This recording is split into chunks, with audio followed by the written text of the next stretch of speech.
வணக்கம். திருப்பாவையும் திவ்ய தேசமும் இன்னைக்கு 5வது நாள், 5வது பாசுரம்.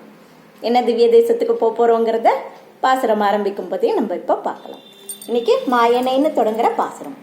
மாயனை மண்ணு வடமதுரை மைந்தனை, தூய பெருநீர் யமுனை துறைவனை, ஆயர் குலத்தினில் தோணும் அணிவிளக்கை, தாயை குடவிளக்கம் செய்த தாமோதரனை, தூயோமாய் வந்து நாம் தூமலர் தூவி தொழுது வாயினால் பாடி மனத்தினால் சிந்திக்க, போய பிழையும் புகுதருவான் என்றனமும் தீனில் தூசாகும் செப்பேலோ ரெம்பாவார். ரொம்ப அருமையான பாசுரம். இன்னைக்கு முதல்ல 4 நாள் இருந்தது இல்லையா? பர வியூக விபவ அந்தர்யாமி, அந்த வரிசையில இன்னைக்கு அர்ச்சை.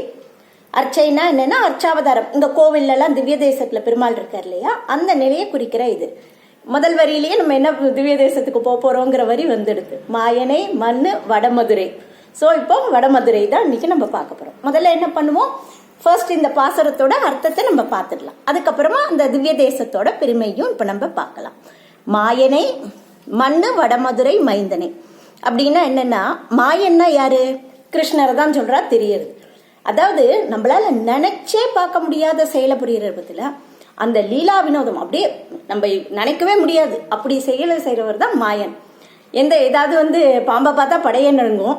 ஆனா அந்த குழந்தையா இருந்த கிருஷ்ணர் என்ன பண்ணார்? காளிங்கன் மேல ஏறி நர்த்தனமே ஆடினார். அப்புறம் நம்மலாம் மழைக்கு கொடைய பிடிச்சிக்கிற மாதிரி அவர் கோவர்தனகிரிய கொடையா பிடிச்சார். இதுக்கு மேலேயா மாயம் வேணும்? அவ்வளவு சிறந்த இது. அது மாதிரி மண்ணுங்கிற இதுக்கு என்னன்னா நிலை பொருந்திய, அதாவது பெருமாளோட எப்பவுமே வடமதுரைக்கு சம்பந்தம் இருந்துட்டே இருக்கு. முன்னாடி எப்போன்னா அவர் வாமன அவதாரமா இருந்த போது கூட சித்தாஷ்டிரமமா இந்த மதுராங்கிற இடத்துல இருந்துதான் அங்க கொஞ்ச நாள் தங்கி இருந்தான். துருவன் இது மதுரா இந்த பகுதியில தான் தவம் பண்ணி பெருமாளோட அருளை பெற்றிருக்கு.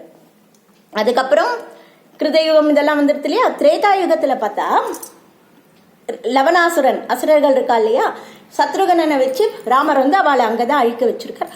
சத்ருகனன் ரொம்ப அருமையான ஒரு அர்த்த சந்திர வடிவுல இருக்கிற மாதிரி ஒரு நகரம் அமைச்சு ஆட்சி புரிஞ்சுட்டு இருக்கு. அதுக்கப்புறம் தான் எதுகுலத்துக்கு வசுதேவரோட முன்னோர்களுக்கு அந்த இடம் வந்திருக்கு.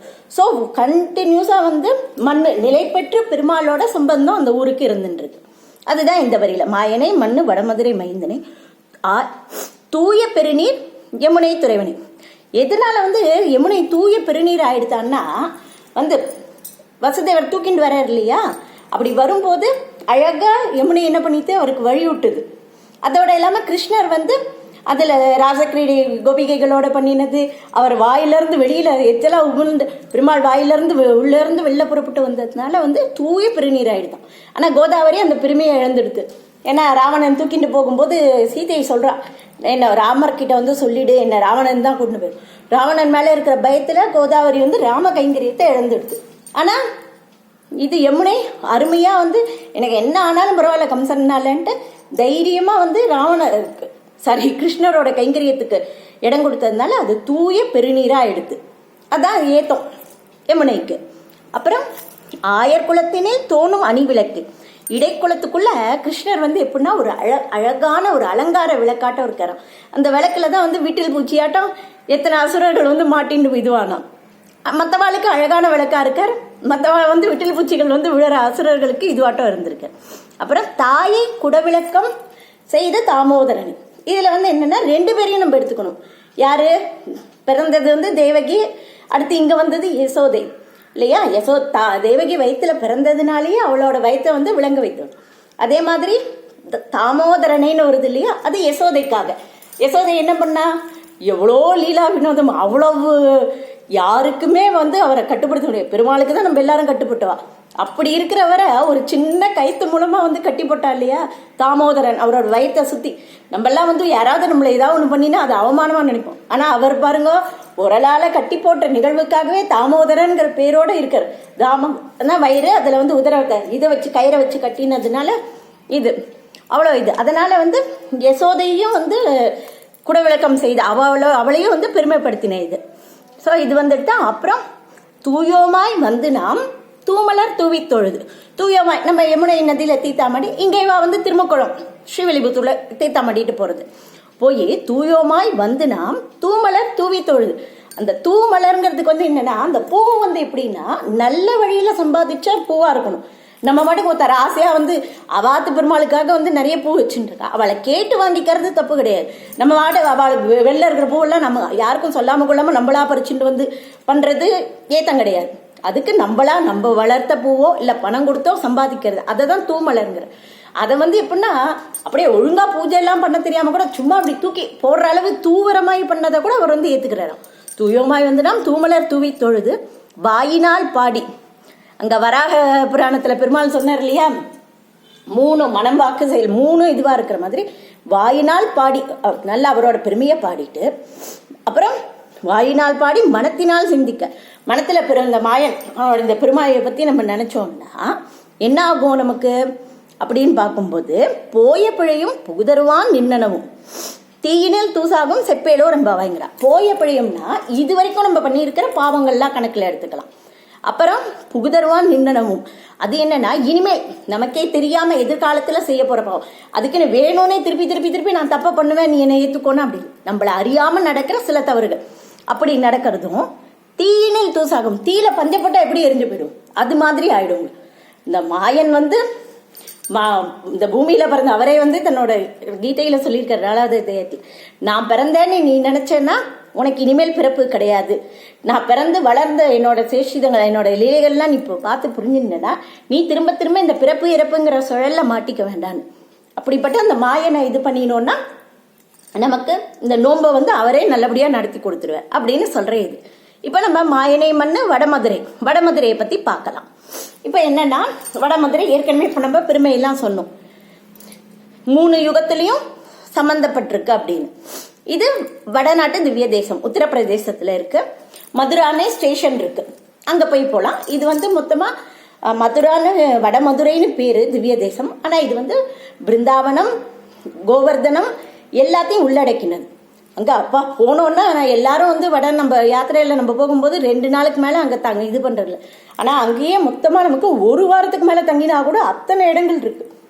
எல்லாம் அங்க மதுரால இது பண்ணோம்னா பெருமாள் பிறந்த இது அவர் அந்த சிறைச்சாலையில பிறந்தார் இல்லையா, அதை நல்லா கிருஷ்ண ஜென்மபூமி நல்லா இது பண்ணி வச்சிருக்கா அங்க. அப்புறம் இன்னும் வந்து பிருந்தாவனம் சொல்லவே வேண்டாம். பிருந்தாவனம்னு ஒண்ணுதான் சொல்றோம், அதுக்குள்ள மொத்தம் காமியவனம் அது இதுன்னு 12 வனங்கள் கிட்ட இருக்கு. ரொம்ப விசேஷம். அதனால நம்ம ஒரு முறை பிளான் பண்ணும்போது என்னன்னா நிறைய நாள் பிளான் பண்ணிட்டு அங்க நிறைய இருந்து 1 வாரம் சேவிக்கிற மாதிரி இருந்தோம்னா ரொம்ப நல்லா என்ஜாய் பண்ணலாம். ஏன்னா கிருஷ்ணர் அந்த சுத்தி எல்லா இடத்துலயும் நடந்து அவர் போயிருக்கார். அந்த இடத்துல நமக்கு கால் வைக்கிறதே அவ்வளவு புண்ணியமா இருக்கும். இப்போ அங்க யாரா இருக்காரு அவர் பெருமாள்னா கோவர்தன நேசன் பாலகிருஷ்ணன்ங்கிற இதுல இருக்கார் பெருமாள். வந்து மேற்கு நோக்கி திருமுக மண்டலம், கிழக்கு நோக்கி திருமுகம். இங்க வந்து தாயார் சத்யபாமா நாச்சியாரோட எழுந்துருளு.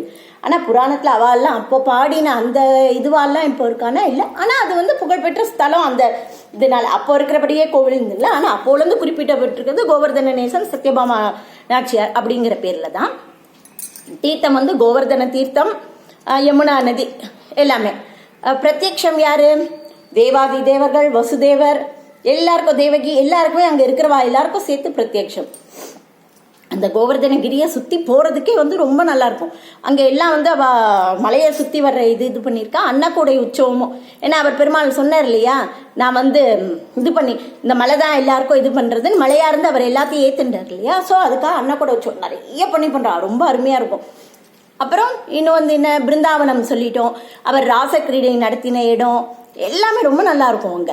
அங்க வந்து இது நம்ம தெற்கத்தி மரபுல வந்து ஒரு இவர் ரெங்கநாதர் கோவிலும் ஒன்று இருக்கு.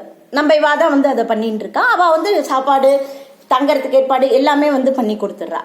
அங்க இவருக்கு பெருமாளுக்கும் ஒரு சன்னதி இருக்கு, உடையவர் சன்னதி இருக்கு. சுத்தி போக அங்க நிறைய இடமும் இருக்கு. ஸோ கண்டிப்பா நம்ம மிஸ் பண்ணாம அங்க வடமதுரா போயிட்டு வரணும். இன்னும் வந்து என்ன யமுனை நதி விஸ்ராந்தி காட்னு அந்த இடம் தான் வந்து தீர்த்தம் ஆடுறதுக்கு ரொம்ப ஸ்பெஷலா இருக்கு. ஸோ மிஸ் பண்ணாம நம்ம எல்லாரும் கண்டிப்பா ஒரு முறையாவது வடமதுரை போவோம். போகும்போது இந்த ஆண்டாளோட பாசனத்தை நினைச்சுட்டே அங்க நதியில எல்லாம் தீர்த்தமாடணும். நம்மாழ்வாரும் நிறைய இதை பத்தி இது பண்ணியிருக்கா. மொத்தம் 50 பாசுரங்கள் ஆழ்வார் எல்லாம் வந்து இங்க மங்களாசாசனம் பண்ணியிருக்கா. நன்றி. நாளைக்கு நம்ம எந்த திவ்ய தேசம் என்ன பாசுரம்ங்கிறத பார்க்கலாம். எல்லாரும் சப்ஸ்கிரைப் பண்ணுங்க, கண்டிப்பா பாருங்க. நன்றி.